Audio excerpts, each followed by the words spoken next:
Ongi etorriak, jaun Andreok. 2017an hasi genuen jakiundetik ibilbide bat, solasaldiak, hizketaldiak, hitzaldiak, musikarekin zerikusia zutenak, urtetan hitzaldi moduan egin ditugu, eta azkeneko urtetan solasaldi moduan aldatu dugu. Beti ere, musikak eta zientziak, edo musika bakarri musikak eta zer eragiten digun, zer ematen digun hortaz hitz egiteko eta hortaz hausnartzeko jende jakintxoa ekarri dugu gaurko egunean gertatzen den moduan. Les decía que desde el año 2017 en la Academia Jakiunde comenzamos con esta andadura de primero conferencias y después en formato más de diálogo, en la que la música es el elemento central. La música y otras artes, otras ciencias, hemos dado muchas vueltas, ha habido muchas temáticas y hemos tenido, sobre todo en los últimos años, hemos cambiado el formato más a un diálogo. Y como es el día de hoy, en el que tenemos a dos personalidades extraordinarias de la música, que son, voy por orden, a mi derecha primero Gustavo Díaz Jerez y después Ramón Andrés. Dos personalidades polifacéticas, se suele decir a veces lo del hombre renacentista. Bueno, pues no sé si son hombres renacentistas, sí del siglo XXI, pero son dos personas con un currículum amplísimo. Voy a intentar ser muy breve. Gustavo Díaz Jerez, eres canario, estudió piano y composición. Tiene dos, diría yo, tres facetas. Hemos estado hablando ahora. Hay dos por la que es muy conocido, que es la de compositor. Obras estrenadas por muchas orquestas, como la Royal Philharmonic. Este año la London Philharmonic Orchestra le estrenó Tajo Gaite en el Festival de Música de Canarias. Se va a estrenar en Londres. Bueno, casi nada, orquestas importantes. En lo que se refiere a la composición, él está, digamos, dentro del estilo del espectralismo algorítmico, que igual a muchos de ustedes no les suena, y relacionado con la composición, él es matemático y él es, sí, podríamos decir que sí, y él es un programador. Hoy creo que saldrá el tema, y la inteligencia artificial probablemente también. Como intérprete ha actuado por todo el mundo y tiene numerosísimas grabaciones también. A su derecha, Ramón Andrés, a quien ya tuvimos creo que hace 2 o 3 años con nosotros. Ramón también polifacético, tiene muchas publicaciones, tanto de libros como de revistas, colabora y ha colaborado con muchos diarios, El País, La Vanguardia, Periódico de Cataluña, libros destacados, uno sobre Johann Sebastian Bach. Yo he puesto el Luthier de Delft porque lo tengo leído y me encanta. Me encanta. Filosofía y consuelo de la música, que lo he empezado a leer, y otros muchos, pero tiene tantos que no da tiempo. Interesantísimos todos ellos. Muchos libros de poesía. Destacar también que programa y dirige los encuentros internacionales de Pamplona, que se realizaron el año 22 y se acaban de realizar. Muchos premios, Premio Ciudad de Barcelona, Premio Príncipe de Viana de la Cultura, Premio Nacional de Crítica y, a su vez, miembro de la Real Academia de Bellas Arts de Sant Jordi y de la Real Academia de Bellas Artes de San Fernando. Y hoy el tema, zer bilatzen du musikak eta zer bilatzen dugu guk musikan. ¿Qué busca la música y qué buscamos en ella? Es un tema verdaderamente amplísimo, apasionante. Yo les voy a dar pie a ellos y irán saliendo temas diversos.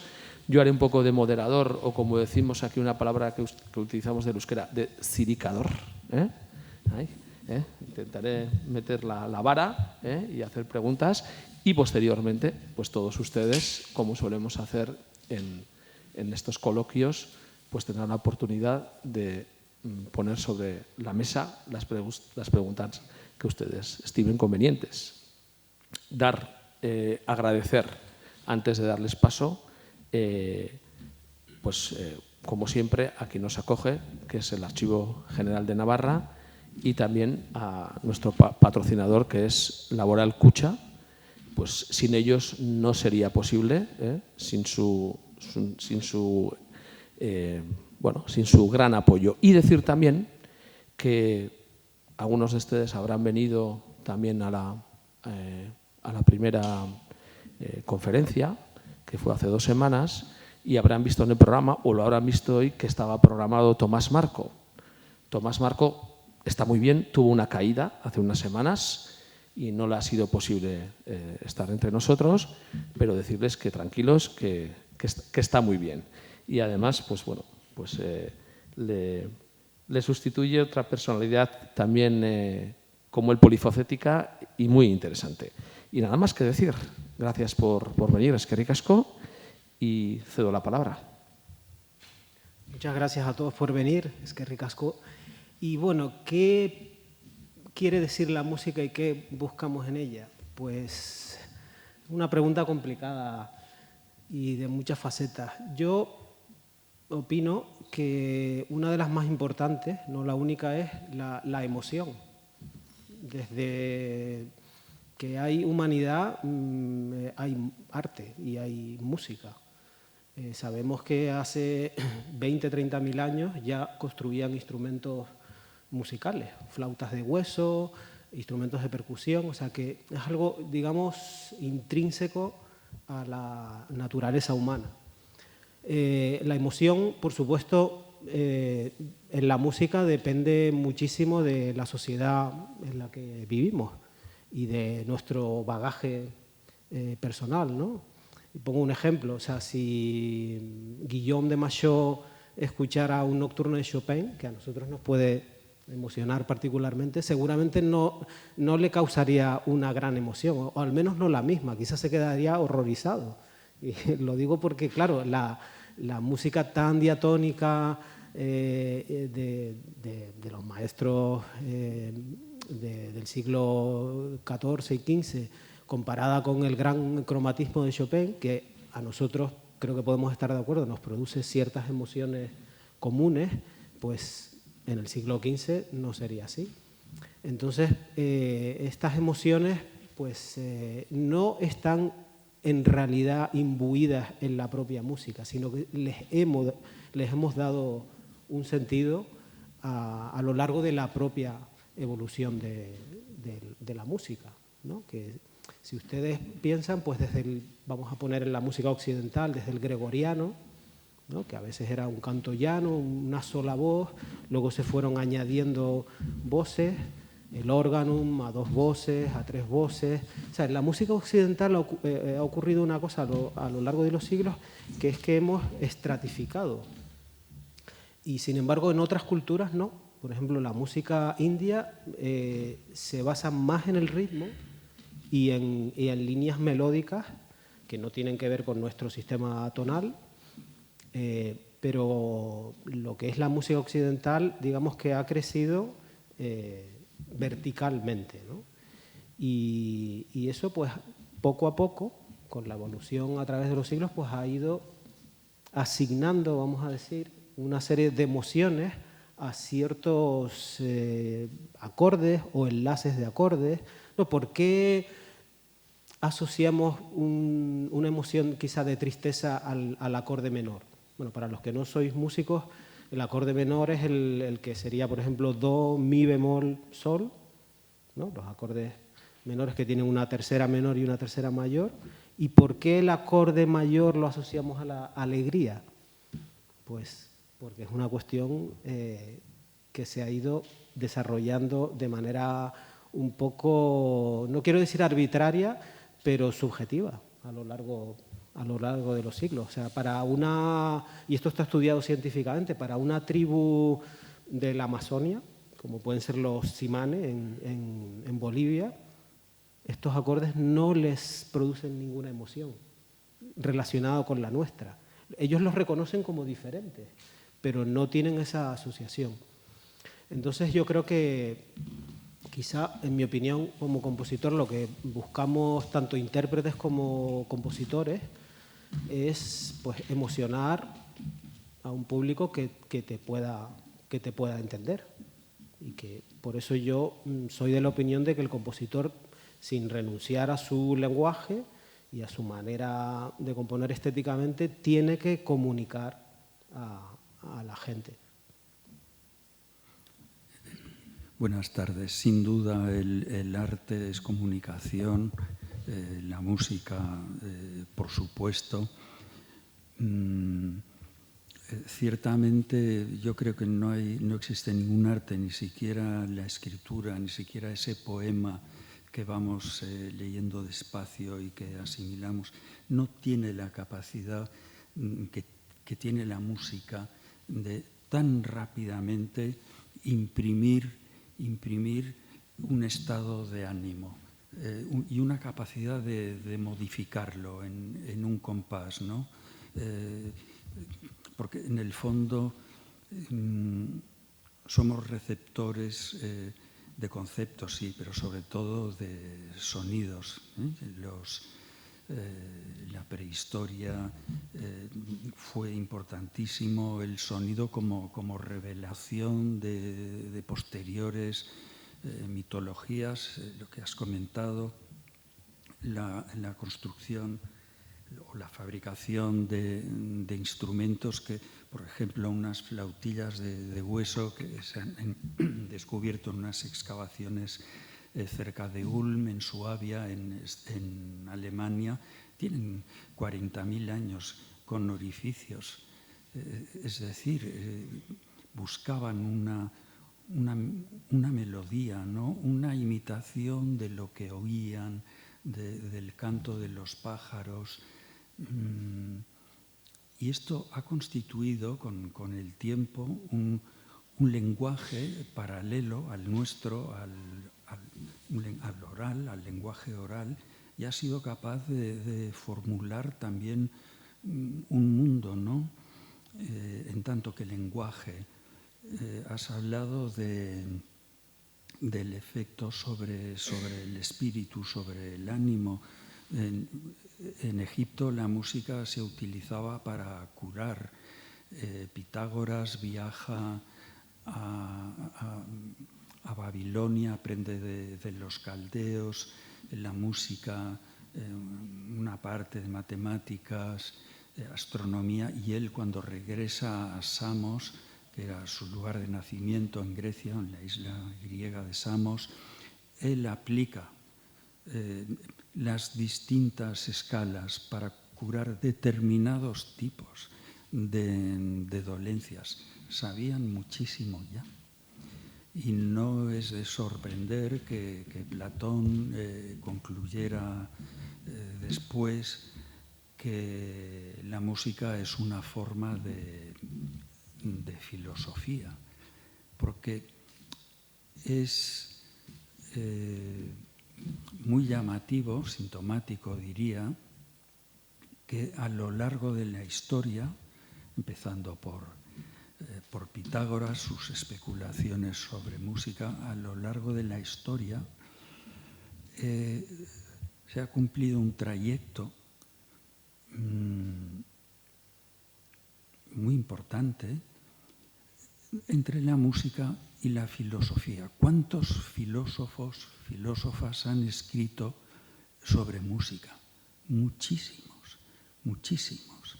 En la antigüedad clásica, muchos tenían en la música una preocupación. En la Edad Media, San Agustín es autor de un tratado de música magnífico. Posteriormente, no mucho después, Boecio, un tratado imponente que abasteció de conocimiento a toda la Edad Media, y así, por supuesto, en el Renacimiento se llenó de pensadores que tuvieron en la música un lenguaje principal. Podemos pensar en Marsilio Ficino, por ejemplo, bueno, hasta llegar a nuestros días, ¿no?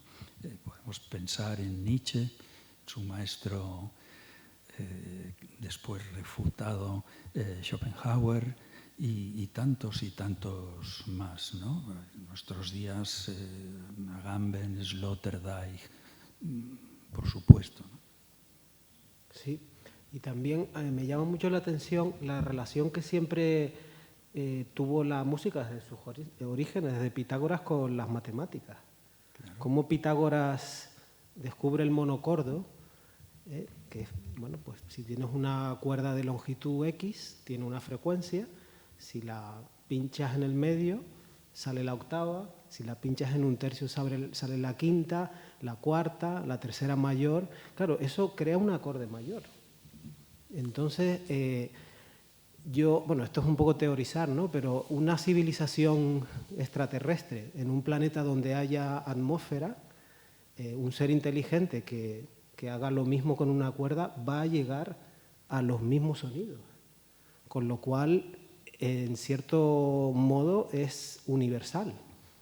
Y la serie armónica es una serie en matemáticas muy importante. De hecho, quizá el problema matemático más importante sin solución, que es de momento, la hipótesis de Riemann, tiene muchísima relación con la serie armónica y con todo lo que son los números primos, ¿no? Entonces hay esa relación que descubrieron los pitagóricos, luego a lo largo de la música se ha mantenido de manera más o menos oculta, podríamos decir, pero consciente, porque tanto, como he nombrado antes, todos los maestros de los siglos XIII, XIV, XV utilizaban proporciones matemáticas en su música. Todos los motetes isorrítmicos que hacía Guillaume Dufay, Guillaume de Machaut, Philippe de Vitry, son unas obras que tú las escuchas y son de una belleza increíble, pero luego hay todo un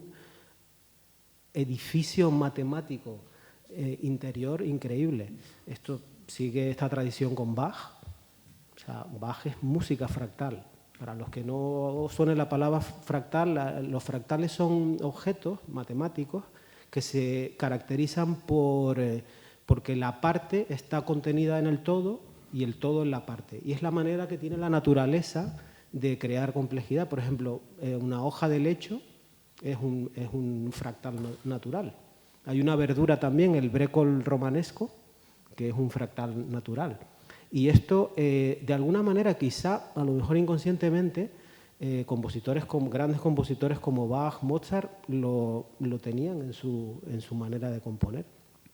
Uno de los cánones a 4 voces que es un apéndice a las variaciones Goldberg, es un fractal musical sonoro increíble, y cómo esa melodía, que es la misma melodía, aparece en el ritmo original, luego aparece 2 veces más lenta, 4 veces más lenta, 8 veces más lenta, y todo coincide armónicamente con sentido, ¿no?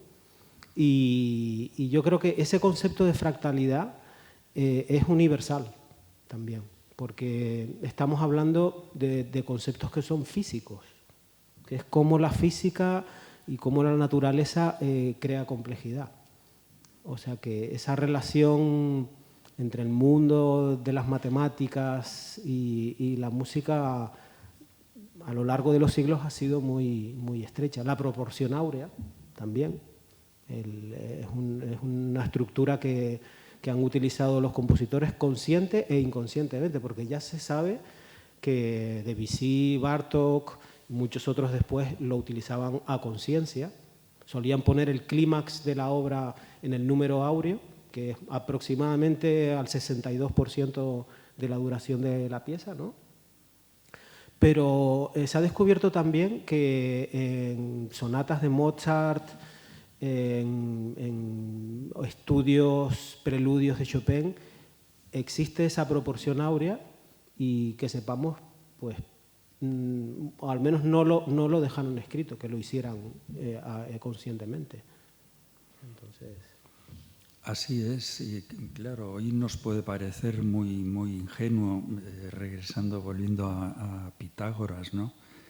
Pero su concepción matemática del universo, de ese espacio, de lo ilimitado. Ellos no conocían el infinito, lo ilimitado era el apeiron, que todo guarda una relación matemática.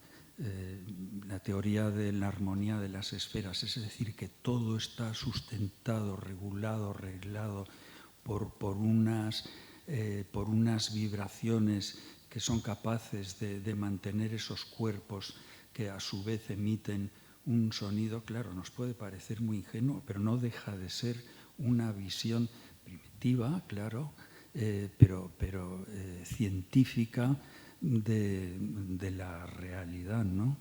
Y evidentemente es verdad, las matemáticas y la música han ido de la mano. Has mencionado a Philippe de Vitry, a Machaut, pero claro, si vamos a los maestros franco-flamencos, Ockeghem, Pierre Delarue, Josquin des Prez, claro, eso es una arquitectura, es música tridimensional, casi que puedes entrar en ella. Ockeghem tiene una misa pro lationum, que les recomiendo que la escuchen porque... Es una joya de la música. Son 4 voces, la misma melodía, yendo a diferentes velocidades, pero claro, tiene que concordar con la armonía de especies de la época, que no es poco, ¿eh? Que no es poco. Sí, Ockeghem es maravilloso, una de los faros de Josquin des Prez, que tan importante fue para finales del siglo XV como para principios del XVI. Él muere en 1521, nace en 1455, algunos estudiosos creen que 1450, pero parece que no, que es algo más tardío, un lustro después. Y claro, han absorbido, ¿no?, todo un conocimiento del pasado y lo proyectan. Absolutamente. Y hablando de la armonía de las esferas, hay un fenómeno que se llaman las resonancias de Schumann, no Schumann el compositor, sino el científico.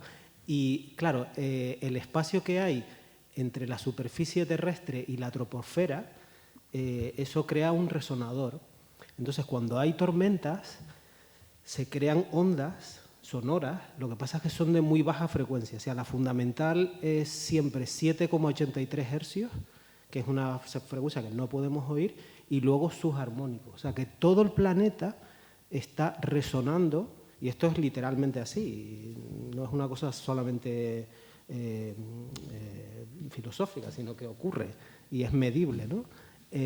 Lo que pasa es que no lo podemos oír, pero hay animales que sí lo pueden oír. Un elefante las puede oír, por ejemplo. Entonces, el propio planeta pues crea esas resonancias que no podemos considerar que sean una obra musical, pero es sonido.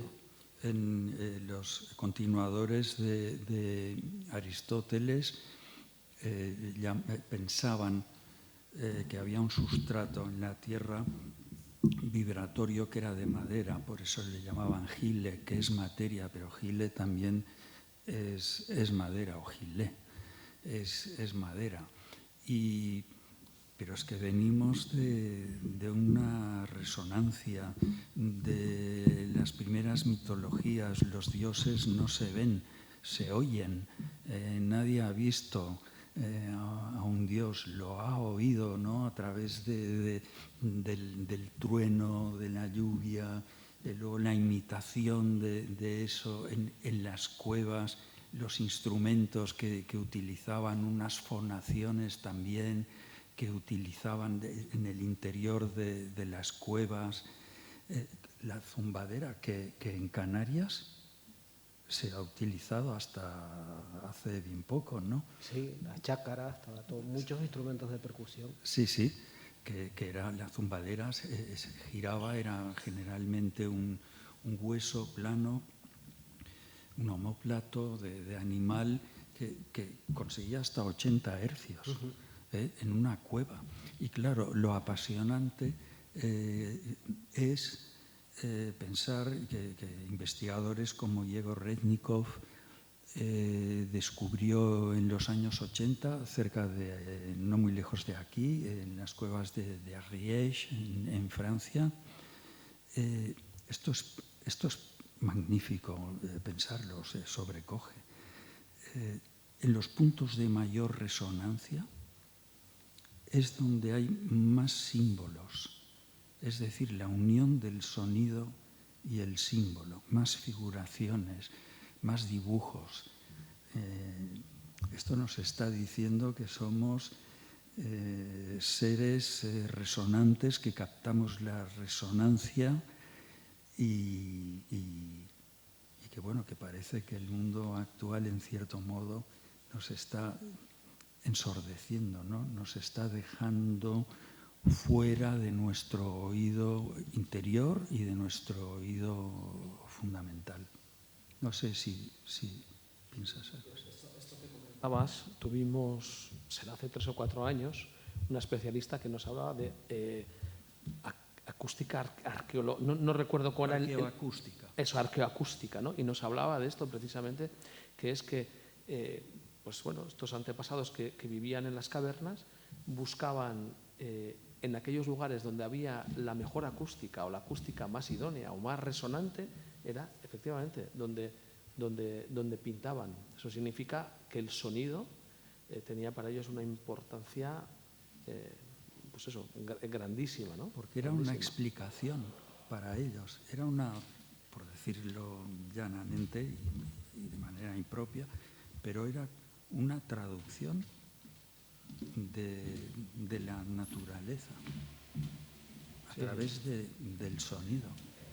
Es que estuve, casualidades, voy a contar una anécdota. Este fin de semana he estado en Burgos como jurado de un concurso y el domingo desayunando en el hotel me encuentro con Eudel Carbonell, que es junto a Arzuaga, pues uno de los que digamos arqueólogos famosos, sí. Y estuvimos hablando de este tema.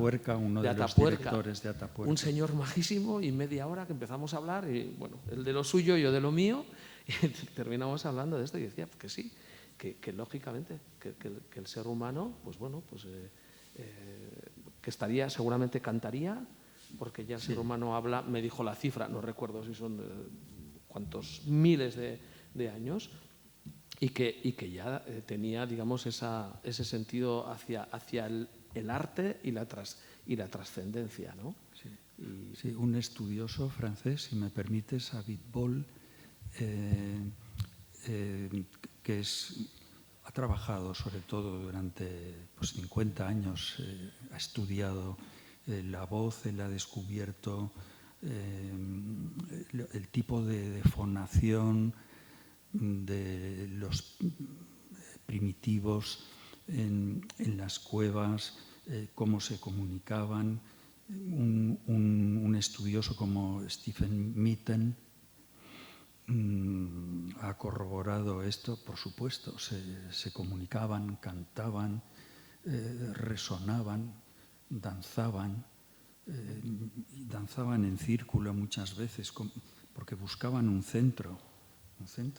Antes de la idea de danza solar, que esto es posterior y se da en Oriente, el hecho de bailar en torno a un centro está revelando una concepción ya cósmica que tenían. Así que, en cierto modo, la música siempre ha estado unida a una manera de trascendencia. Por supuesto, ahí está también la comunicación, la música, la melodía como medio de comunicación lingüístico, el silbo gomero. Cuando tú oyes a un silbador silbar, parece que estás oyendo un pájaro, pero en realidad el que entiende está diciendo cosas, se está comunicando, ¿no? Y lo utilizaban pues en la antigüedad para comunicarse entre barrancos. Como corre más el sonido si es musical, vamos a decirlo así, o de una frecuencia mayor, pues lo utilizaban, ¿no? Ahora una pregunta que te quiero hacer como compositor. Hablamos en el siglo XX, ya con Heidegger, del final de la metafísica. Las filosofías o parte de la filosofía posterior ha trabajado en ese camino, pero ¿qué pasa con la música, que sigue siendo metafísica en el fondo? Claro, la música es el reflejo del alma, por decirlo de alguna manera, del compositor, que no está aislado en el vacío. Por supuesto, hay millones de conexiones con tu entorno, con la sociedad, y por eso decía que la emoción, en parte, es ese consenso que ha habido y que se ha forjado en la música a lo largo de los siglos.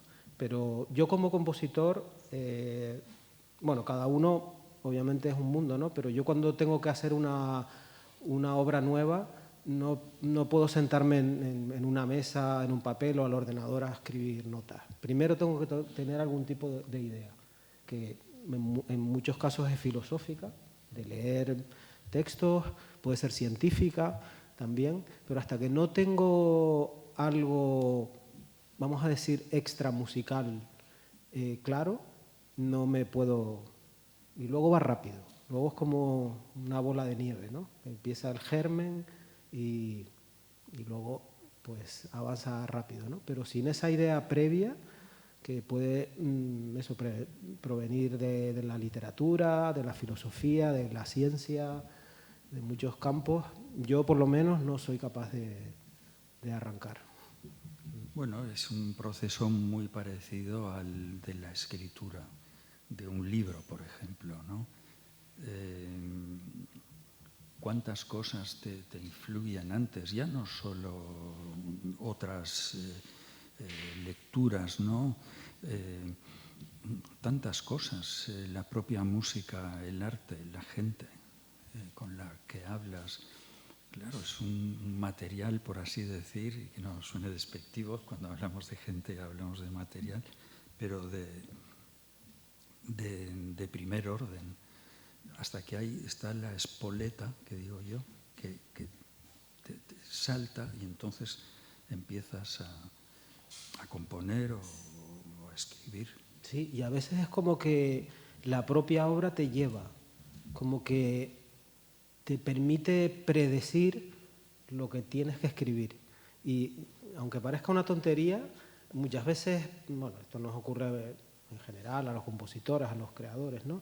Pues puede llegar un momento en que tienes un bloqueo y no sabes muy bien cómo bifurcarte o seguir. Y muchas veces dejando la obra y que el subconsciente, incluso en sueños. A mí muchas obras las que no he sabido si seguir por aquí o por allá, es como que se limpia pues mira, esta idea voy a tirar por aquí.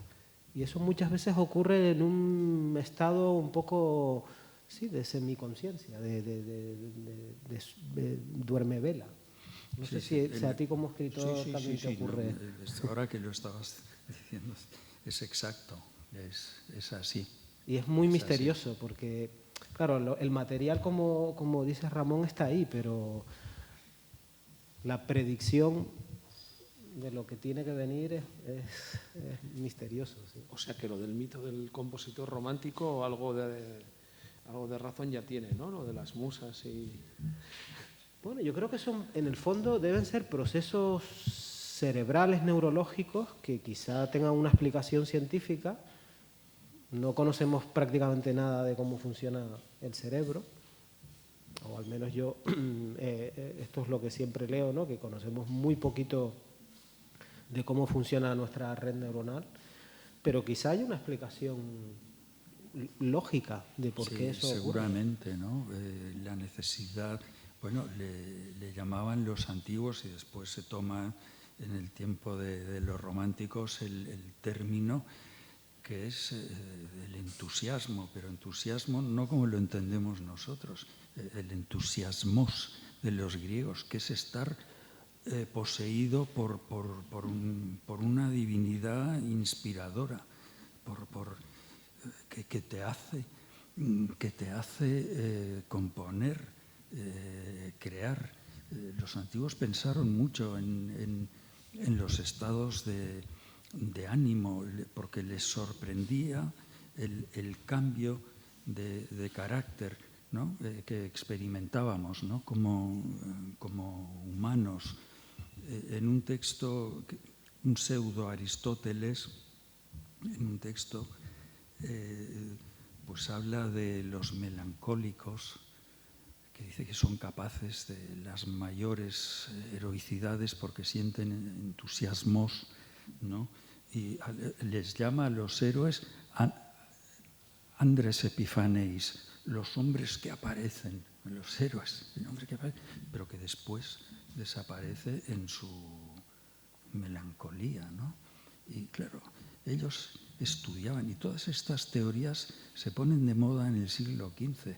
El estudio Ficino que hemos comentado antes, en el XVI, en el XVII, hay una cantidad de tratados sobre la melancolía, donde está siempre la música como remedio, ¿no? Robert Barton, la anatomía de la melancolía, por ejemplo, en el siglo XVII. Y siempre está presente ahí, siempre está la música.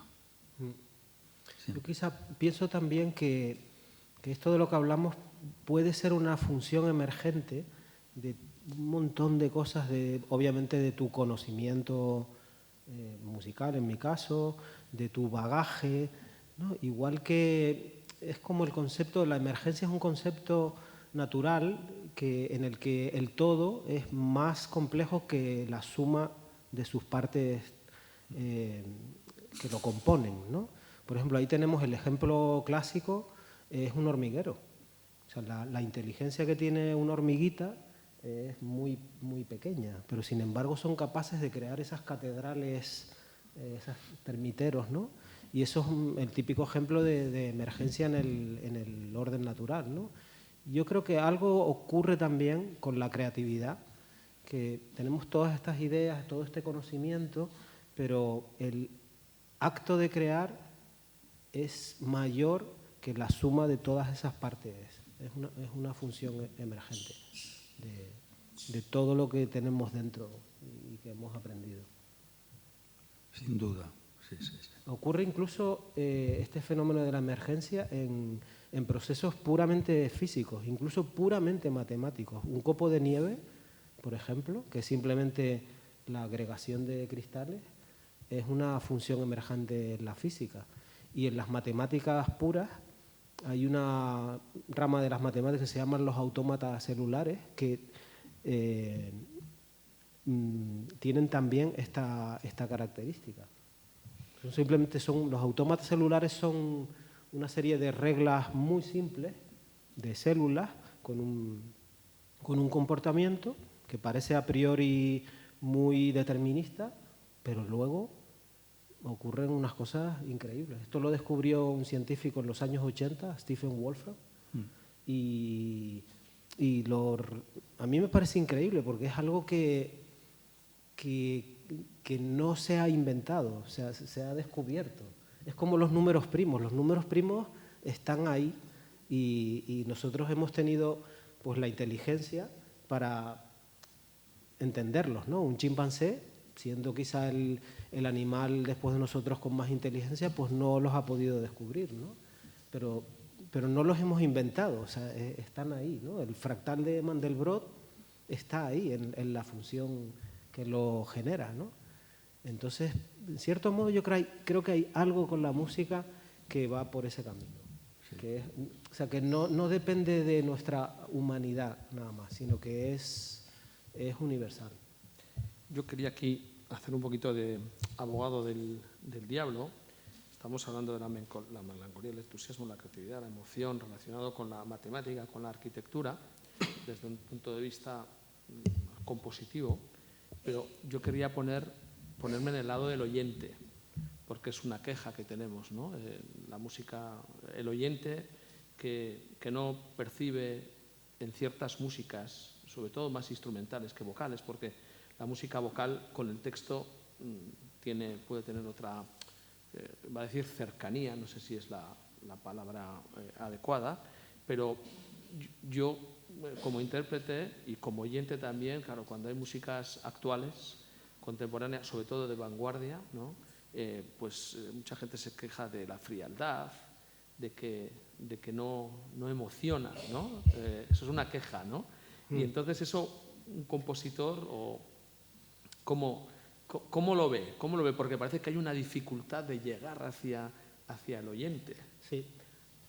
Hay una cosa muy, muy importante. Nuestro cerebro, el mío, el de Ramón, el tuyo, el de la gente, ha evolucionado para reconocer patrones, tanto visualmente como auditivamente.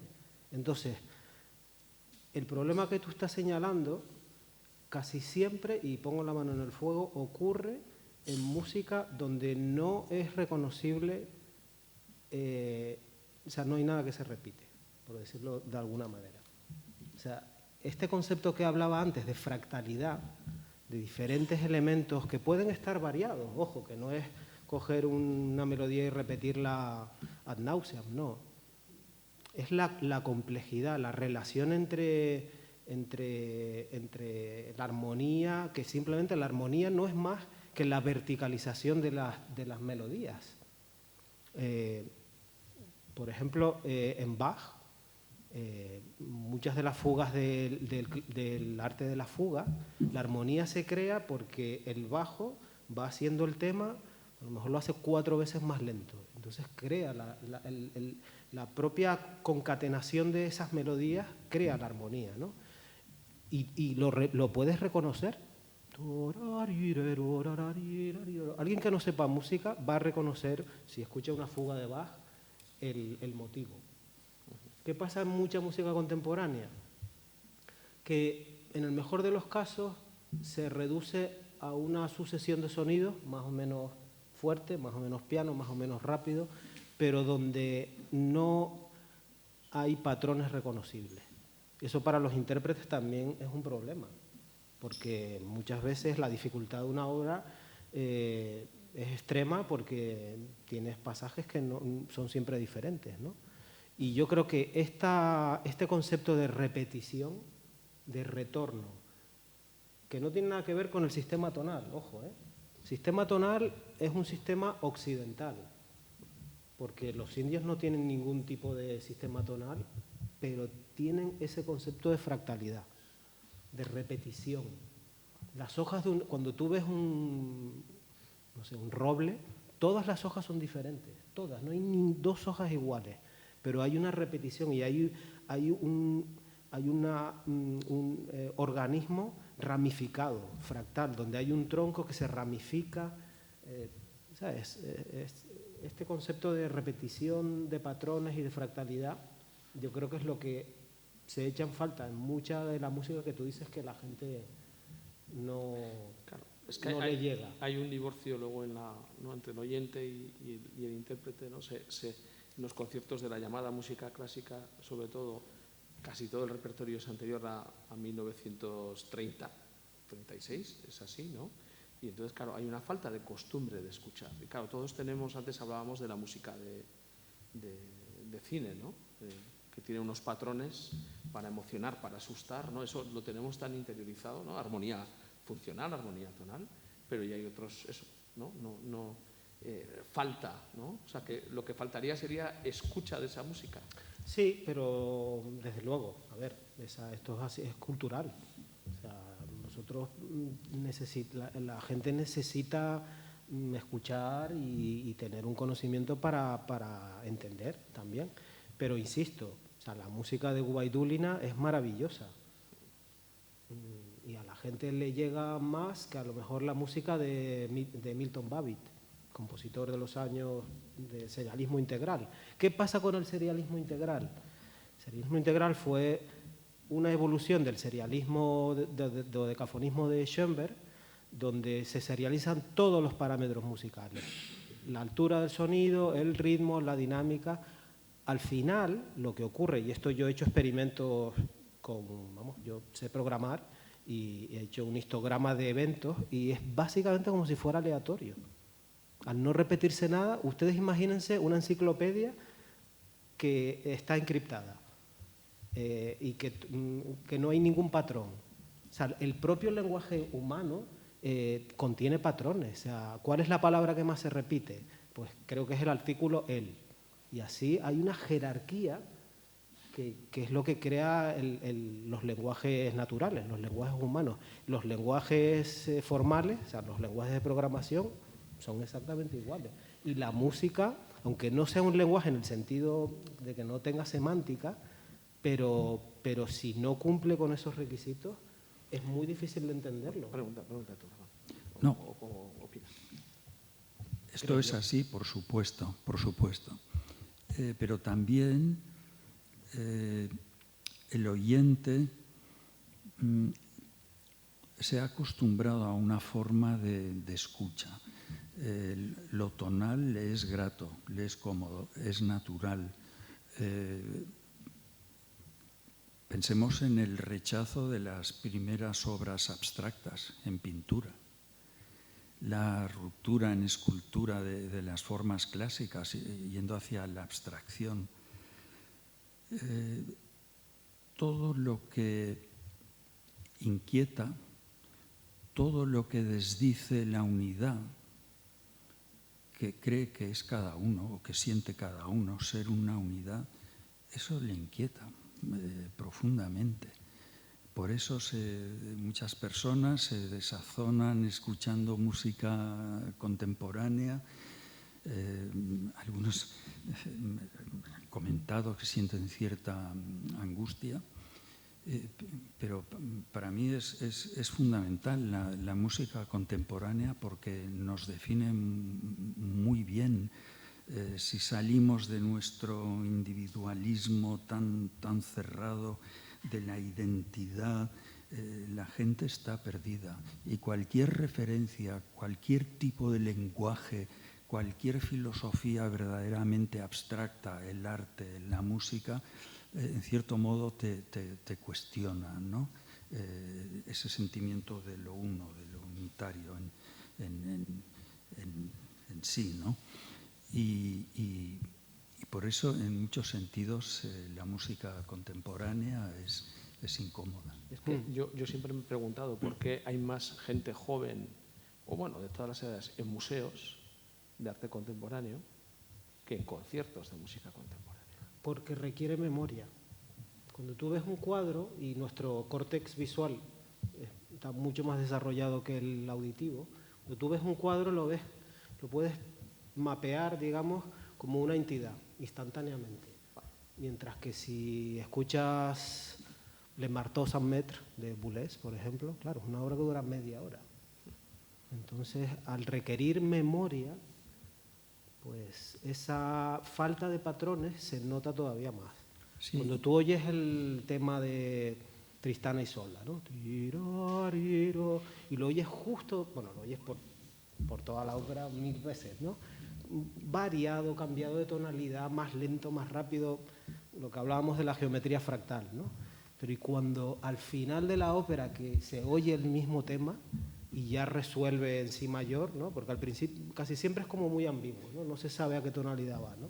Y finalmente, claro, el oyente, de tanto oírlo, o sea, eso produce muchísimo placer porque lo estás comprendiendo, ¿no? El problema, ya digo, yo creo que depende de la estética de la música contemporánea a la que nos refiramos, porque es que hay tantas. Claro. Pero la música contemporánea no permite la pasividad.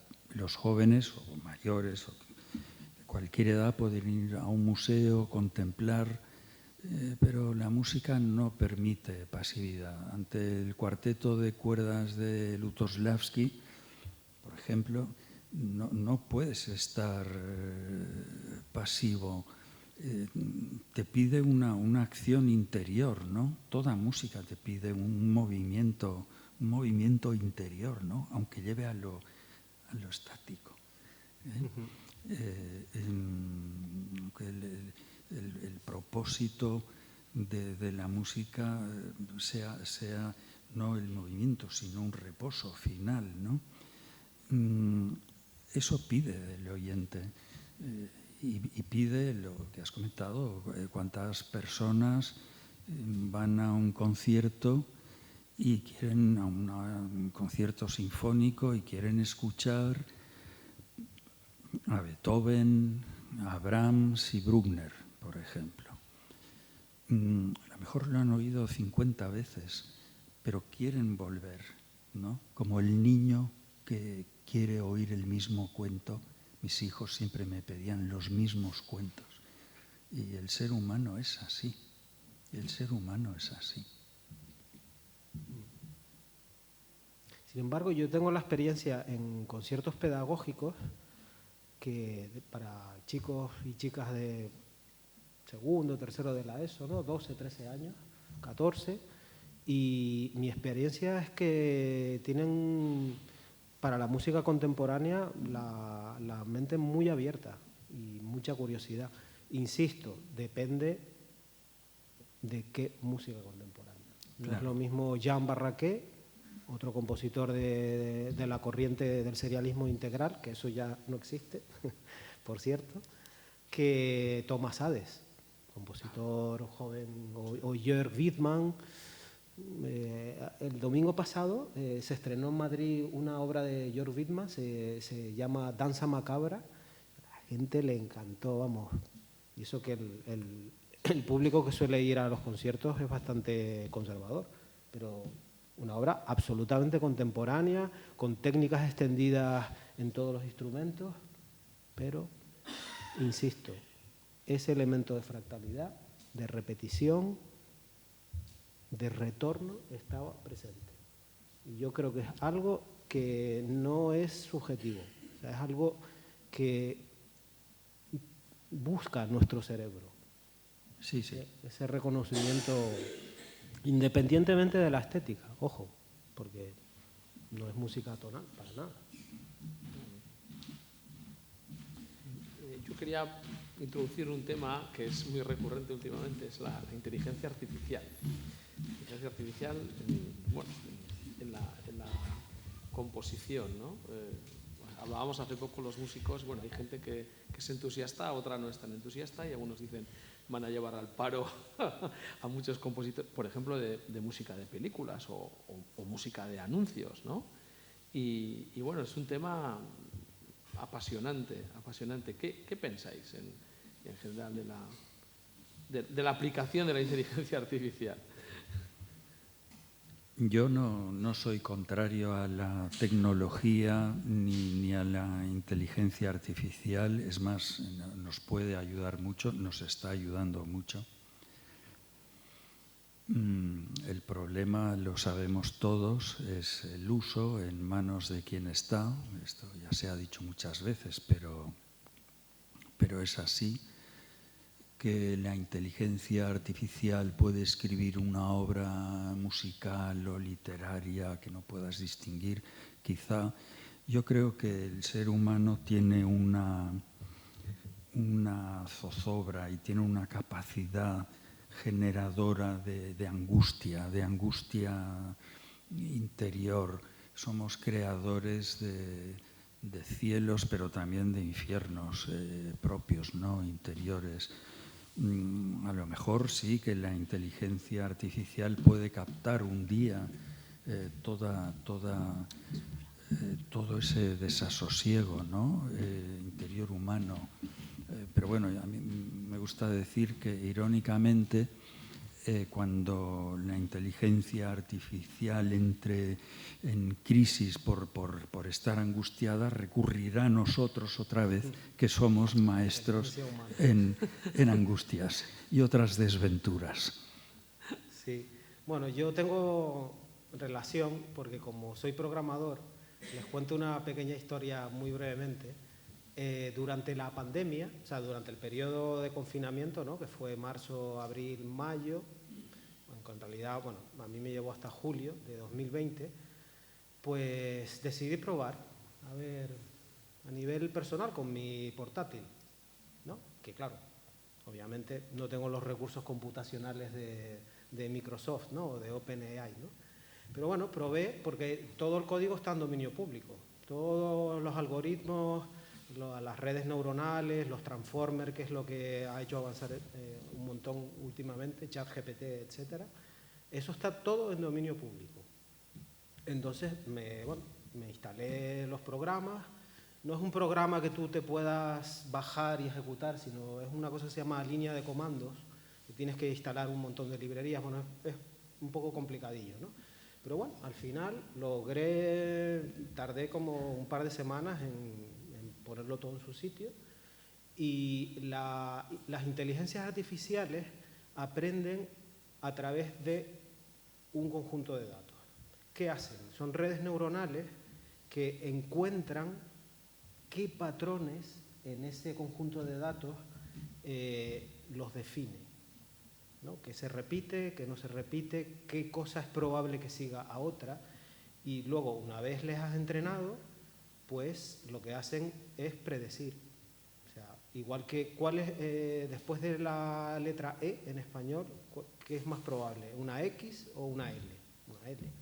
Y así, ¿no? O sea, hay un árbol digamos, jerárquico de predicción, ¿no? Y eso lo aprende a través de, puede ser literatura, puede ser música, puede ser caras de gatitos. Claro, una inteligencia artificial necesita unas 100.000 caras de gatito para reconocer luego lo que es un gato. Un niño solo necesita un gato. Y eso es lo que están intentando minimizar, ¿no? Bueno, total, que yo le di a la red neuronal mis propios piezas de piano, todas las que tenía, que eran 29, perdón, en ese momento, ¿no? Y lo puse a andar, lleva un proceso, unas 48 horas de entrenamiento, que tienes que ir monitorizando, porque si le entrenas demasiado, luego a la hora de generar va a copiarte literalmente. Claro, eso no interesa. Te interesa que sea como un aprendiz.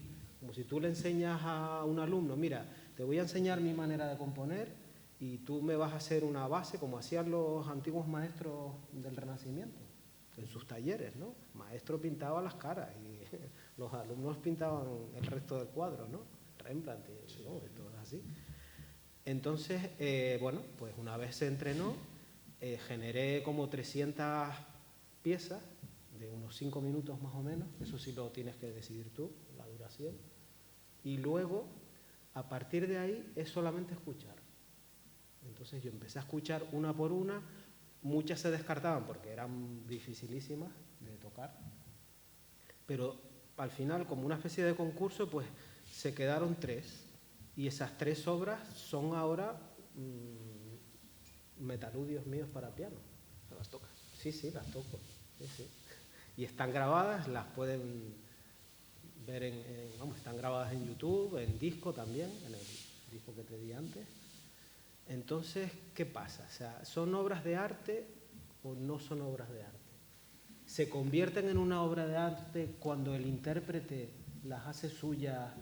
Si ustedes las escuchan, les aseguro, sobre todo si están acostumbrados a escuchar música actual, que no les va a sorprender, o sea, nunca van a detectar que lo ha hecho una máquina. Y yo me reconozco, aunque no al 100%, esto es lo más inquietante, que sí que hay elementos comunes a mi manera de componer. Hay pasajes incluso que se parecen, pero no son exactamente iguales. Y yo he buscado en mis propias obras a ver de dónde provienen y sí, es tremendo. Y eso, a ver, a pequeño formato, porque claro, yo no tengo el poder de cómputo que tiene Microsoft o Google y tal, ¿no? Pero en teoría, pues como bien dices tú, todo lo que es la música comercial se acabó. O sea, a ver, igual que el coche de combustión no sustituyó al carruaje de la noche a la mañana, pues esto ya ha ocurrido. O sea, ya hay empresas que hacen la música, sobre todo de pequeñas producciones y videojuegos, con inteligencia artificial. O sea que no vamos a tener ya más John Williams y Morricone. No. Bueno, sí, no, a ver, sí en el sentido de que siempre, igual que los vinilos siguen existiendo, la tecnología de los años 30, ¿no? Pero ahora bien, al compositor, vamos a decir, siempre resbaladizo esto de música de arte o música académica, yo creo que no nos va a sustituir. Es que es ridículo. Claro, no, y además que yo creo que no se excluyen, sí a un nivel comercial, cierto tipo de música, por supuesto, pero siempre está la necesidad humana de crear, la necesidad humana de escribir un poema. Claro que puede haber una máquina pues, que los escriba, pero no sabemos muchas cosas, ni de nosotros mismos. Es todo incertidumbre. Nos hacemos muchas preguntas, que está en la máquina, pues, pero sí, me parece bien, pero hay un acto íntimo, primordial de primero, un impulso originario, que es el de la creación, y que al verdadero creador no le debe importar si tiene la competencia, digamos, de una maquinación, no de un mundo de máquinas que pueden sustituirlo. Hay algo más sutil y necesario en el ser humano, ¿no? Como es la necesidad de crear, de expresar. Cuando Shakespeare se pregunta, antes que hablabas de copos de nieve, cuando se pregunta, cuando la nieve se deshace, ¿dónde va lo blanco? Pues esto nace de... Función emergente. Sí, eso nace de una intimidad, de una soledad. Eso nace de una soledad, que es lo que somos. Somos comunicación, pero somos una soledad última, ¿no? Que decían los neoplatónicos. Y eso no lo vamos a perder, porque no vamos a perder nuestras células ni nuestros brazos, ¿no? Porque somos esto. Todo lo otro es un añadido, a lo mejor un feliz añadido, ¿eh? Sí, una herramienta. Claro. Sí, yo el otro día, siguiendo con mi anécdota, le decía a Eudel Carbonell, le decía, bueno, ¿y qué? Y ahora, como vienen las máquinas, vamos a ser cada vez más torpes para... Dice, no, nuestro cerebro sí que está, me dijo, se está empequeñeciendo, vamos a dejar de ser el Homo sapiens. Y yo, pero todo esto, como tenemos que hacer cosas básicas, no lo vamos a perder. Aunque haya máquinas o la inteligencia artificial o máquinas que estén sustituyendo, digamos, el trabajo más manual. Pero esas funciones básicas no las vamos a perder, esa esencia del ser humano, ¿no? Un poco abundando lo que dices tú, no la vamos a perder, eso me decía. Y un concierto es un acto entre seres humanos. ¿Quién quiere ver un piano tocando solo o un robot? Claro. Eso no tiene sentido. Hombre, la inteligencia artificial nos va a ayudar en muchos campos, en diagnóstico médico, muchas cosas, en mucho armamento. Soldados robots. Bueno, yo creo que puede ser el momento de a nuestro querido público quizás preguntarle si quiere preguntar. Y tenemos un micro, Mecane, ¿no?, a su disposición, y podemos abrir el turno de preguntas.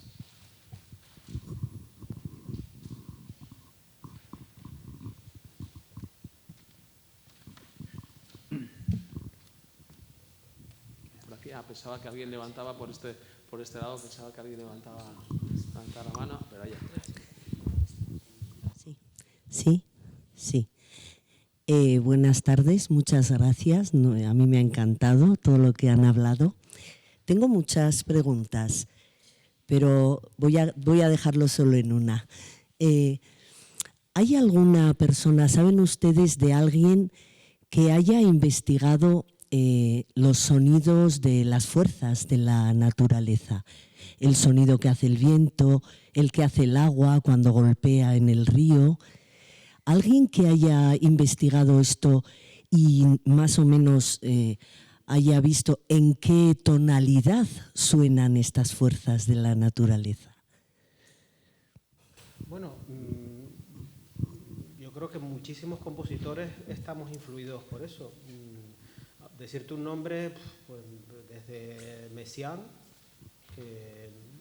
Olivier Messiaen, que transcribía el canto de los pájaros, por ejemplo, es el ejemplo quizá más paradigmático, pero hoy en día, con las herramientas que tenemos, esto que comenta usted se puede hacer de una manera relativamente fácil. Se llama análisis espectral. Yo lo utilizo mucho en mis piezas. Análisis espectral. De hecho, el concierto que comentabas tú, Tajo Gaite, que Tajo Gaite, si se acuerdan, fue el volcán que erupcionó en La Palma en 2021, ¿no? Pues yo para el concierto cogí una grabación de campo científica del rugido del volcán y hice precisamente el análisis espectral. Y a través de técnicas extendidas en los instrumentos, el concierto empieza con una transcripción musical del sonido del volcán, a los instrumentos de percusión, con los instrumentos de metal haciendo técnicas extendidas, y lo mismo puedes hacer con cualquier tipo de sonido, porque en el fondo cualquier sonido se puede descomponer. Este es se llama el teorema de Fourier. Cualquier sonido, el que sea, lo que sea, se puede descomponer en una suma de ondas puras, de sinusoides puros, uno encima de otro. Entonces, estos programas lo que hacen es eso, descomponen el sonido y tú puedes ver las frecuencias y ya trabajar artísticamente sobre eso. En lo que ha comentado antes de la arqueoacústica, bueno, se ha trabajado muchísimo en los sonidos, digamos, primordiales de la naturaleza, lo que dice usted de la tonalidad, etcétera, etcétera, está muy estudiado, muy estudiado. Sí.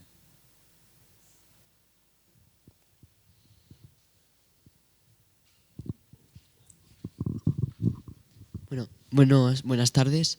Que cuando has mencionado que has hecho conciertos pedagógicos, has dicho como que bueno, los jóvenes realmente tienen como una buena reacción, ¿no?, ante la música moderna. Sí, y muchísima curiosidad también. Y yo me pregunto si, como me ha pasado a mí muchas veces, de si realmente el problema de que la juventud no quiera ir a los conciertos de música clásica sea realmente ese ambiente como culto que lo rodea, como inamovible, que se convierte casi como en algo un poco religioso, ¿no? Que vas ahí a escuchar y tienes que estar sentado y tienes que saber de música y tienes que estar. Entonces, esa es como mi pregunta. ¿Es realmente que los jóvenes tenemos que cambiar o es el entorno, lo que rodea a los conciertos y a la música clásica lo que tiene que cambiar? ¿O son las dos cosas? Yo diría las dos cosas. Yo creo que hay una falta en general en el sistema educativo general de que haya más música, que lleven a los alumnos a conciertos. O sea, si la música desde la educación infantil, desde los 3 años, estuviera presente, pero de verdad, por supuesto que la cosa cambiaría. Y sí, es verdad que la media de edad de los conciertos de música clásica suele ser bastante alta, pero hay muchos factores. A ver, también uno de ellos, que es trivial, es que la hora a veces de los conciertos es que la gente que está trabajando no puede ir a las 7, ¿verdad? O sea, eso ya es una limitación, ¿no? Pero yo creo que la afición que puedan tener los jóvenes, sobre todo con la música actual, es una cuestión educacional. De que los políticos se tomen en serio que la música es tan importante como las matemáticas o la literatura o el resto de asignaturas.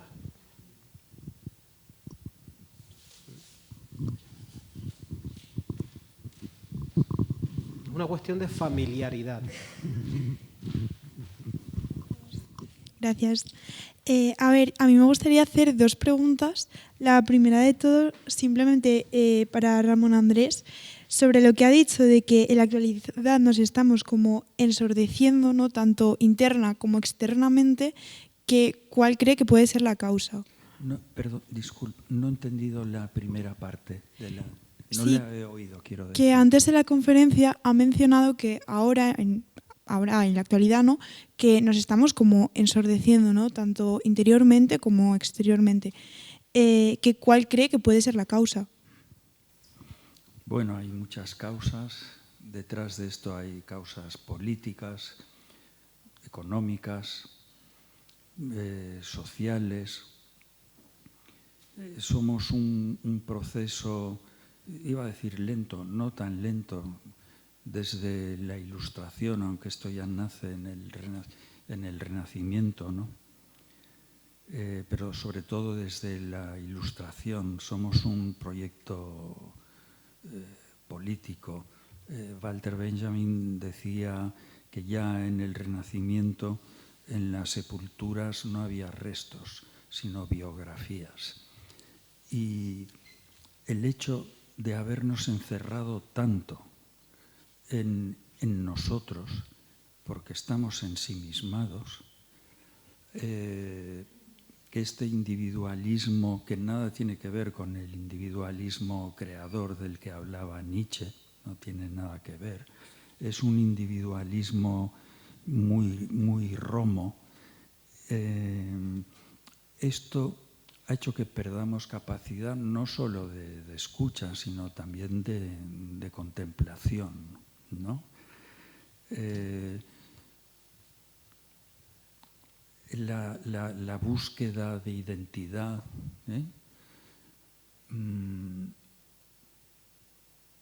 todo esto va en detrimento de la persona, del ser, lo que en filosofía se diría más o menos equivocamente, ¿no? Pero bueno, del ser. Somos más, por decirlo filosóficamente, más ente que ser, somos más individuo que ser. Y esto comporta una pérdida de matices también a la hora de sentir, a la hora de pensar, de pensarse. Hay una cierta desespiritualización, un sentido de la inmediatez que aparta del saber, porque el saber es lento, el conocimiento es lento, necesita un pozo. Nos tropezamos continuamente con nosotros mismos. Todo esto conforma algo que nos impide escuchar y estar de verdad en la vida. En este sentido lo decía. Vale, gracias. Y luego me gustaría que me dieseis vuestra opinión ambos, o si los tres si queréis también, que antes respecto a las inteligencias artificiales habéis hablado sobre todo de la composición musical, pero me gustaría saber cómo creen que se van a ver afectados otros campos de la música, como pueden ser la educación o la interpretación.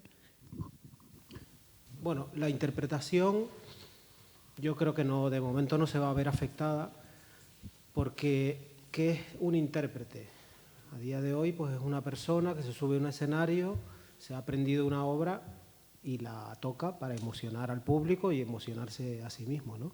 Esto no existe, ni sinceramente creo que ninguna gran empresa vaya a invertir lo que es necesario para que eso ocurra. Es un poco ridículo, o sea, ¿para qué queremos un robot que haga eso cuando ya estamos nosotros, ¿no? En la educación yo creo que sí puede tener un impacto importante, ¿no? Como simplemente igual que puede ayudar ChatGPT a redactar grosso modo, claro, no lo puedes hacer tal cual, ¿no? un párrafo o lo que sea, pues puede ayudarte a seleccionar, imagínate, un playlist. Pues yo quiero que me hagas un playlist de música espectralista nórdica, ¿no? Y que te explique por qué esa música es como es y tal, ¿no? En ese sentido puede ayudar, ¿no? Y bueno, a nivel laboral, pues a ver, inevitablemente va a haber muchos trabajos que desaparecerán, igual que desaparecieron los operadores de ascensor. Antiguamente cuando se inventaron los ascensores había un señor allí, lléveme al cuarto, lléveme al quinto, eso desapareció. Pero la inteligencia artificial a su vez va a proporcionar muchos puestos de trabajo. Claro, Lo claro. está haciendo ya. Sí, sí, desde luego. Igual que surgieron, se agotaron algunos y surgieron otros. Sí, hombre, a ver, es un campo muy, muy nuevo. Es que la explosión de la inteligencia artificial ha sido, sobre todo a partir de 2017, que descubrieron una red neuronal que se llama Transformer, que es el motor que está detrás de ChatGPT y sistemas afines. Es que no saben muy bien por qué funciona tan bien. Esto no lo digo yo, lo dice Sam Altman, un montón de científicos de la inteligencia artificial que han visto que poniendo más capas funciona no mejor, muchísimo mejor. O sea, para que se hagan una idea, ChatGPT 3.5, que es el gratuito, se tiene 175.000 millones de parámetros. La red neuronal que está detrás, ¿no? Entrenada, ¿no?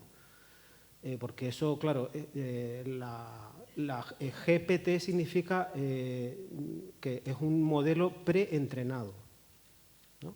Se llama General Pre-trained Transformer, la T de Transformer, que es el tipo de red neuronal esta, ¿no? Entonces, la versión 4 ya tiene unos 2 billones de parámetros. Y no es 10 veces mejor, es que es 1000 veces mejor.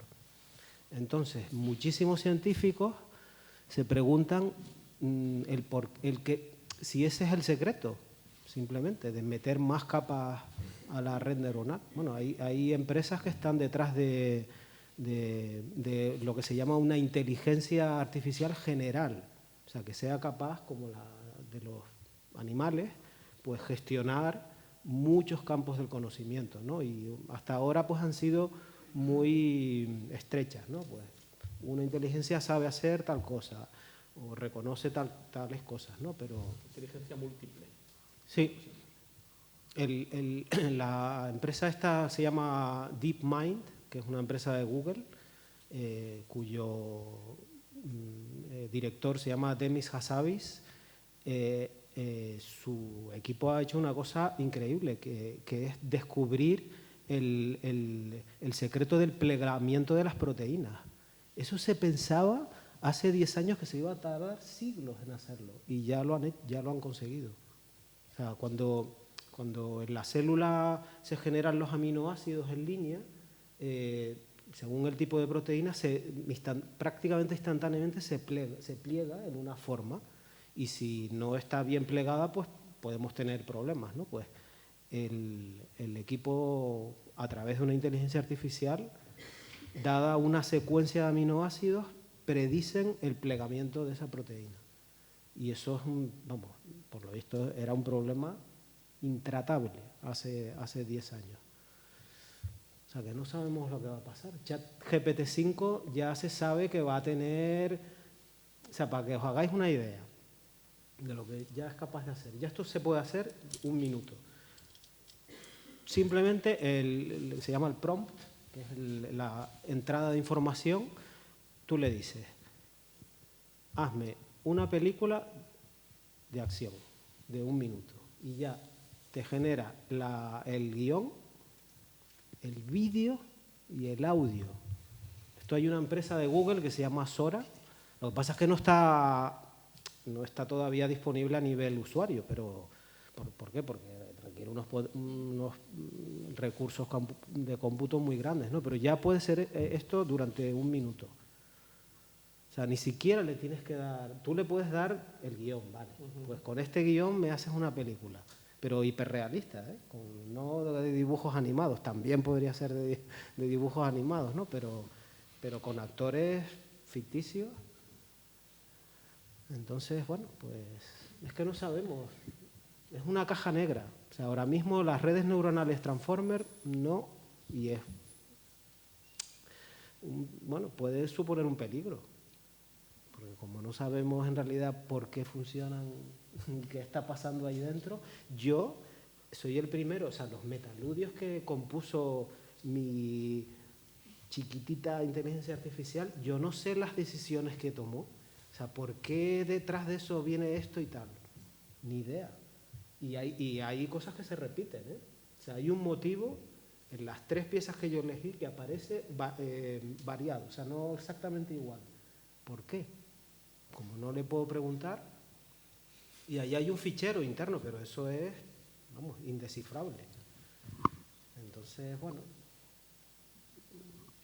estamos en un punto apasionante. Sí, que no nos esperábamos que esto fuera a ocurrir tan pronto, ¿eh?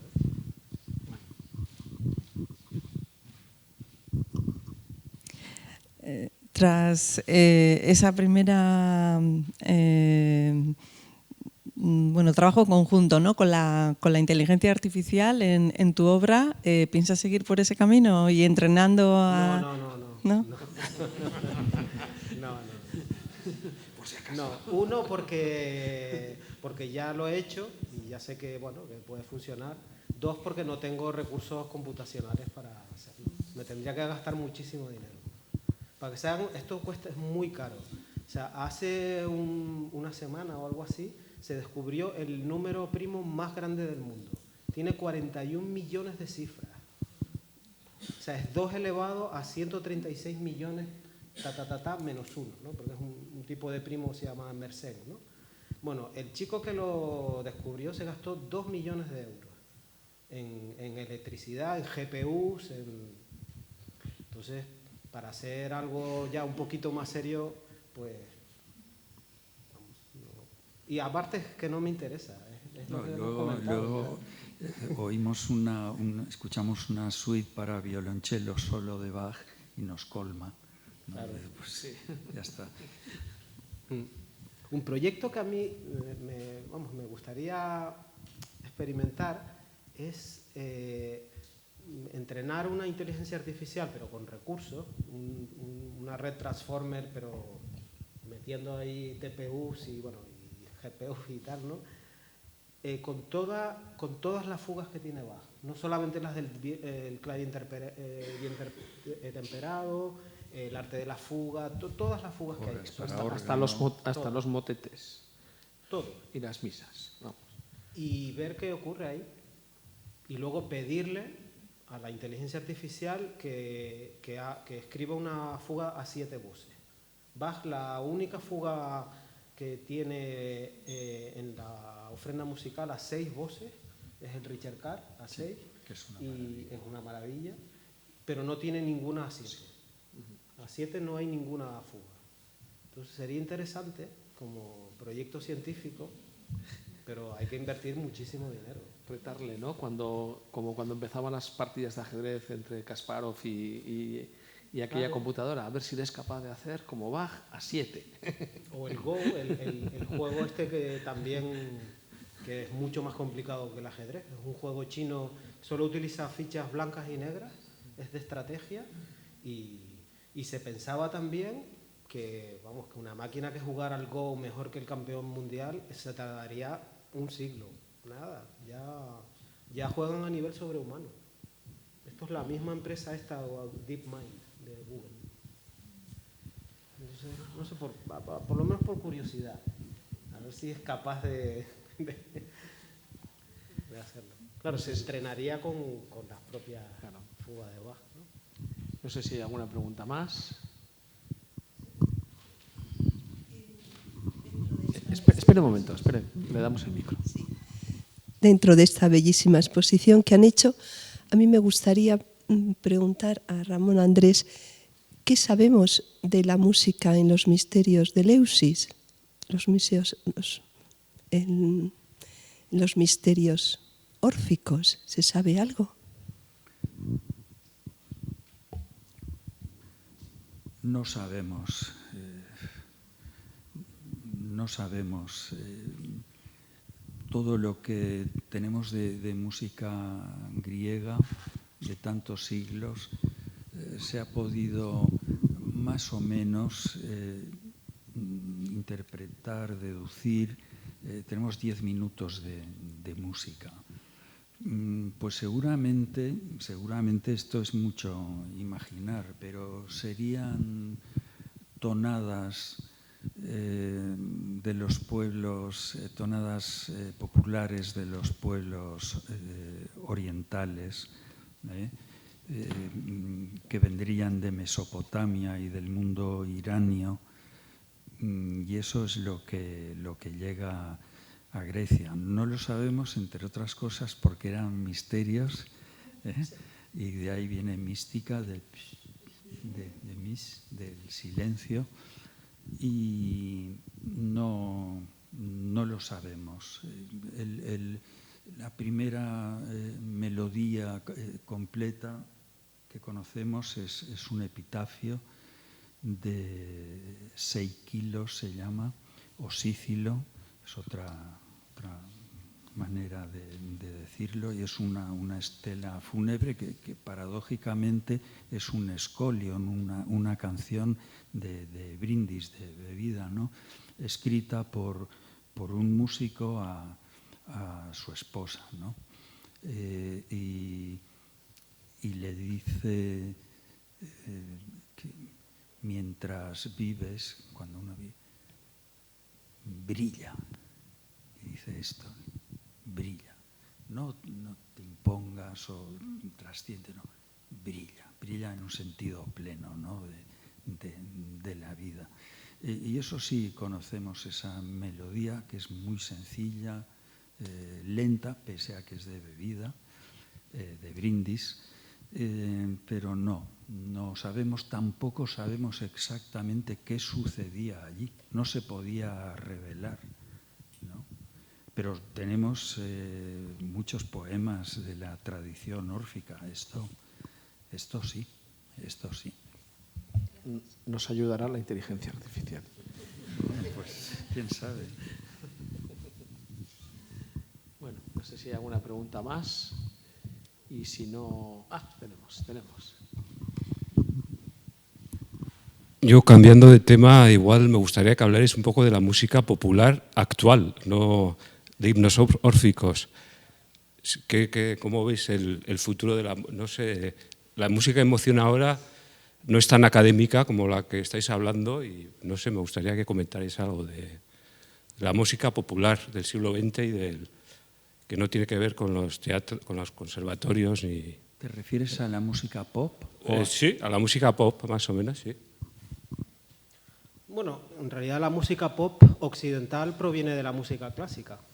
Eso es música clásica, digamos, con otros parámetros más simplificados, pero así fue la evolución. Por ejemplo, si escuchamos la música pop del siglo XIX, que podrían ser los valses de Strauss, etcétera, y cómo eso evolucionó en el siglo XX, pues las canciones de Frank Sinatra eran música popular, ¿no? Y bueno, a ver, lo que tú dices de que emociona más o menos, yo creo que es una cuestión de educación también, ¿no? O sea, la música clásica no es que emocione más o menos que la música, vamos a decir, popular o comercial, ¿no? Es una cuestión de que hace falta más educación, como decía antes, desde la infancia, desde los 3 años. Y no solamente música tonal, ojo, música de todo tipo, adaptada, por supuesto, a cada edad. Claro, no le puedes poner a un niño de 4 años Milton Babbitt, creo yo, o Xenakis, ¿no? Pero hay música contemporánea que se puede adaptar a todas las edades, ¿no? Sí, pero acabaría siendo una cosa como es... Quiero decir que el mainstream hoy día es tan potente. ¿Tú crees que eso tendría posibilidad de de expandirse. A ver, vamos a ver, no quiero ser polémico, pero lo voy a hacer. El mainstream, si te refieres al reggaetón y... No, me refiero a la música desde el jazz. El jazz ya está medio muerto, ¿no? Quiero decir que la música ahora va por... Veo que a nivel popular no va por la música académica, sino que va más por un modo de expresión más espontáneo, más, no sé de... Si analizamos la música popular desde un punto de vista musical... Sobre todo a nivel actual, ¿eh? No, sí, a ver... Cada tiempo tiene el suyo. Si lo analizamos desde un punto de vista experto, como músico, pues este tipo de música, pues ¿qué quieres que te diga? Es que es muy simplona y no es buena música. Pero es lo que resuena en la sociedad. Sí, pero porque la sociedad es desgraciadamente musicalmente analfabeta en su mayor parte. Es que necesitamos educar a la gente musicalmente. La gente llega a hacer los estudios reglados y es que no saben nada de música. No tienen educación musical y esto es un hecho. Y no solamente en España, ¿eh? O sea, en el resto del mundo. Es que son, perdona, son cosas distintas porque la música pop es estupenda, hay música pop muy buena, no sé, estoy pensando en Eric Clapton, Leonard Cohen, que a mí me gusta mucho, y posteriores, muy buena, pero cumple una función determinada, La música contemporánea, vamos a decir, no me gusta el término, pero es así, culta, tiene una función de búsqueda también, y es muy importante, de especulación en el mejor sentido del término, de búsqueda. Son cosas muy distintas, yo creo que no se pueden mezclar. Mira qué bueno es Bob Marley, ¿no? Por ejemplo. Pero es otro camino. Yo creo que es importante que... Yo creo que la música es una. ¿Emociona o no emociona? No creo que haya que poner... Está claro que hay una manera de acceder cultamente o popularmente, muchas maneras de acceder, pero la música es una. ¿Emociona o no emociona? ¿Te gusta o no te gusta? Da igual si lo haces con una máquina, con algoritmos o con una guitarra. No creo que... No sé cuál es el futuro, hacia dónde irá, pero yo no haría distinciones entre... Y luego el pop puede también perfectamente investigar y abrirse y hacer... Y está claro que está muy limitado por su... Pero es distinto un dibujo de un cómic a un Rothko. Claro. Y yo creo que también es importante, señalar que quien haga música sepa música. Ojo, que esto parece una obviedad, pero no es así. O sea, hay un intrusismo profesional increíble. O sea, la mayor parte de la música que se está escuchando hoy en día está hecha por gente que no sabe música. Sí. Y desgraciadamente yo veo, a mí me gusta mucho el heavy metal y el hard rock, y no es lo mismo los grupos que empezaron en los años 70, 80, los músicos heavy que estudiaban canto. Claro. Canto, los instrumentistas de los grupos que tocaban la música, o yo que sé, un grupo como Emerson, Lake and Palmer, o Frank Zappa que hacía versiones de Sostakovich. Claro. De Sostakovich, ¿no? Entonces digamos que la música popular llamada pop rock, bueno, ya dicen que el rock también ha muerto, pero bueno, ha bajado el nivel, desde mi punto de vista. Ha bajado el nivel. El reggaetón, claro, la gente te dice, es que no te gusta, pues va a gustos. Digo, no, el que canta reggaetón, el 90 y pico % no saben cantar. Le digo, entonces yo empiezo a discutir. ¿No? ¿Qué ocurre también? Yo creo que la inmediatez, el ir rápido, el consumir, estamos en una vorágine de que no nos damos cuenta, o nos damos cuenta y nos da igual, de que consumimos producto de mala calidad. La falta total de regulación. O sea, un falso médico, sin título ni conocimientos, pues va a la cárcel. Y ahí está el colegio de abogados, el colegio de arquitectos. ¿Por qué no hay una ley de la música y un colegio de músicos que vele porque no ocurra ese tremendo intrusismo profesional. Por eso la música mainstream es tan mala. Yo no iría tan lejos, yo no sé, de principio no iría tan lejos, yo iría, permítame, a lo que tú has dicho, ¿no? Educación. Sí, Educación y luego acceso, porque todos tenemos un móvil, y yo me acuerdo y siempre pongo este ejemplo, aquí hay gente que me habrá escuchado.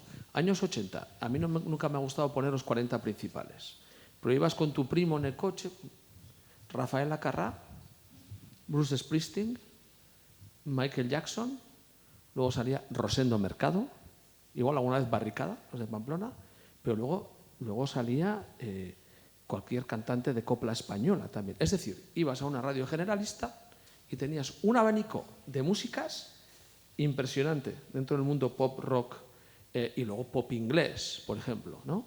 Y ahora, claro, ahora existen esas cadenas de radio, pero son ya de consumo mucho más reducido, y tenemos el móvil donde tenemos Spotify, teóricamente accedemos a un abanico, ¿no? A todo, pero realmente lo que escuchamos es mucho más restringido. O sea, hay más pobreza. Yo, un chaval de la Barranca de Charri Anaz en los años 80, creo que escuchaba tipos de música, más tipos de música diferentes de lo que en general la sociedad escucha hoy. Por tanto, vamos a una simplificación y a una pobreza en general. Esa es mi valoración. Rápida, es como la comida rápida. Fast food, ¿no? Fast food del oído. Yo le llamo basura sonora. No merece el término. Hay cosas muy buenas también, pero que desconocemos.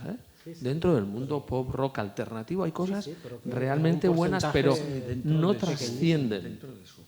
No trascienden tampoco, porque es muy, muy difícil trascender ante esa maquinaria de cierto tipo de música. Eso ocurre porque no hay ningún tipo de regulación.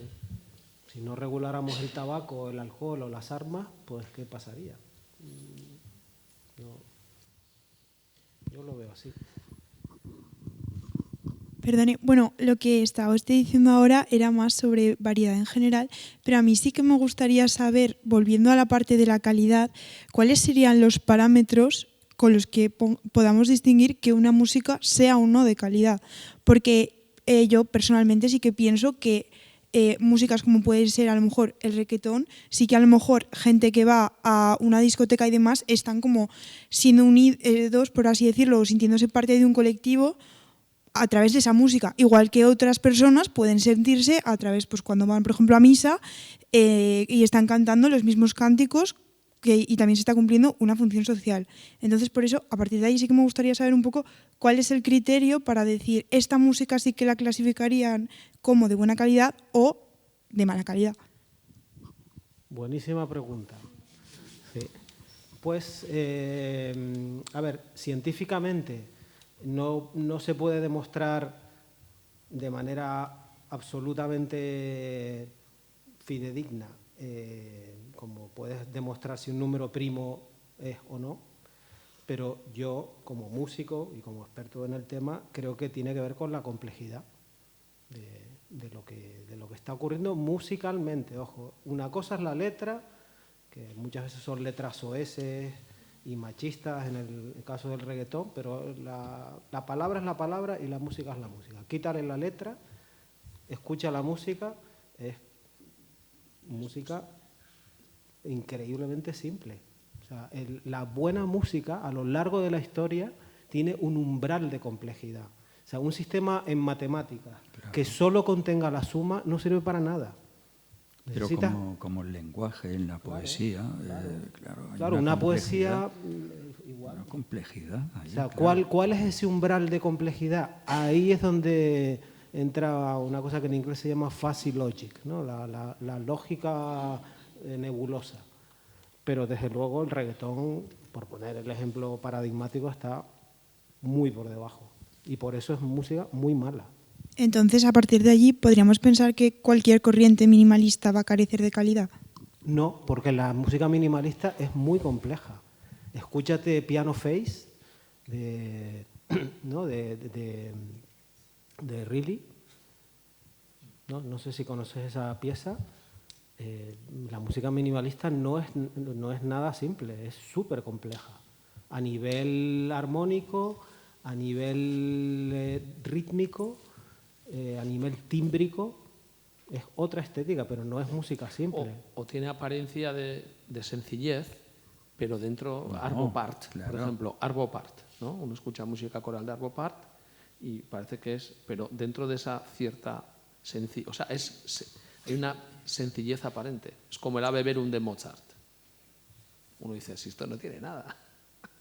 Pero los acordes están puestos en la séptima disminuida, en esto, que cómo se concatena la melodía con la armonía, la tensión, la distensión, a 4 voces, aparentemente no tiene nada, pero, madre mía. Música muy compleja. Claro. El problema es que esa línea no es una línea fija, no puedes decir es esto, pero existe ese umbral, existe. Entonces, si no llegas a ese mínimo, yo siempre pongo el mismo ejemplo, o sea, si las matemáticas solo fuera la suma, no nos serviría de nada. Necesitamos la suma, la resta, la multiplicación, la división, ¿verdad? Para demostrar la hipótesis de Riemann, si no sabes lo que son los números complejos, pues no lo puedes hacer, ¿no? ¿Y por qué la complejidad y no, por ejemplo, el impacto que tenga en las personas, como puede ser las emociones que le provoquen? La emoción, como dije antes, es una consecuencia, está tanto en el compositor que ha compuesto la música como en el receptor. ¿Entiendes? O sea, una persona de la tribu de los Simanes en Bolivia no va a sentir ninguna emoción con una canción que a ti te pueda emocionar, porque no está en la música la emoción. La emoción es un sistema complejo de lo que tú has vivido, de tu biografía musical, lo que has escuchado a lo largo de tu vida, y eso, desde luego, también es una medida de la calidad. Pero bueno, en una balada de Chopin, en los 10 primeros compases hay más emociones que en todo el corpus de reggaetón. Hombre. O sea que también es una medida.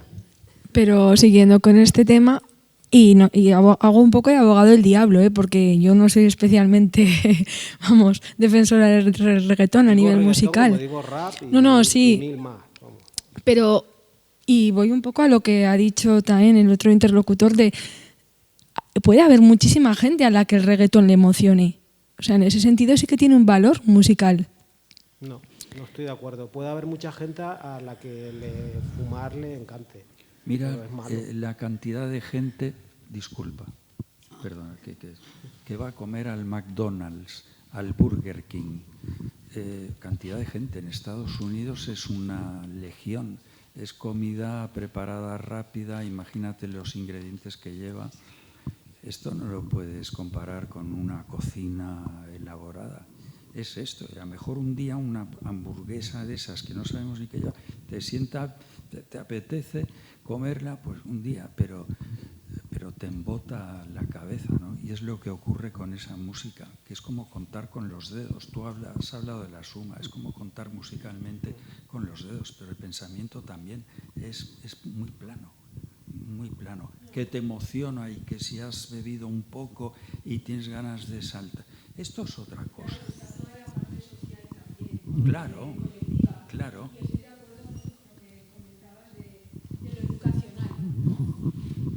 Que estoy muy de acuerdo con el tema de la falta de educación musical y estética en general, ¿no? Artística en este país y en general en la sociedad occidental hoy en día, ¿no? Pero lo decía no hay una regulación, o sea, lo que comentabas tú, no sé si has visto una película que se llama Super Sized Me, es de los años 90. Pues va de eso, de un tío que hace una dieta un mes de McDonald's. Bueno, casi se muere, ¿eh? Vale, sí. Casi se muere. Pero ¿qué pasa? Que en McDonald's está regulado. O sea, hay una regulación alimentaria y no pueden poner arsénico ni ciertas cantidades. Hasta el tabaco tiene un máximo de nicotina y alquitrán que tiene que contener el cigarrillo. Si tiene más, está prohibido. Y, a ver, yo creo que hay una falta de regulación en nuestra profesión. O sea, ¿por qué un médico tiene su colegio de médicos y se controla el intrusismo profesional y en la música no. ¿No? Es que es lógico, creo yo.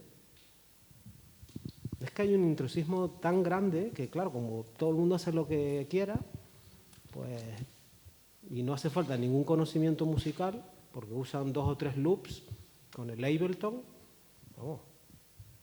Y ya digo, hay que no mezclemos, en el caso de este tipo de música, la letra con la música. Yo estoy hablando de música. Me da igual, a un reggaetón le pones un texto de García Lorca y la música sigue siendo igual de mala. No va a mejorar porque la letra sea mejor. Ya lo habrán hecho, seguro que sí. Seguro, vamos. Bueno, ¿algo más? Llevamos casi 2 horas.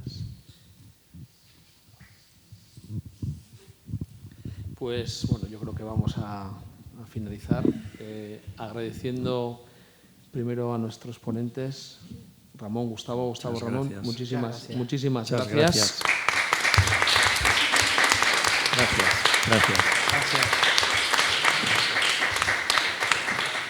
Y a todos ustedes, porque sin público pues no podríamos hacer desde Jaquiunde pues lo que hacemos. Muchísimas gracias, eskerrik asko. Gracias.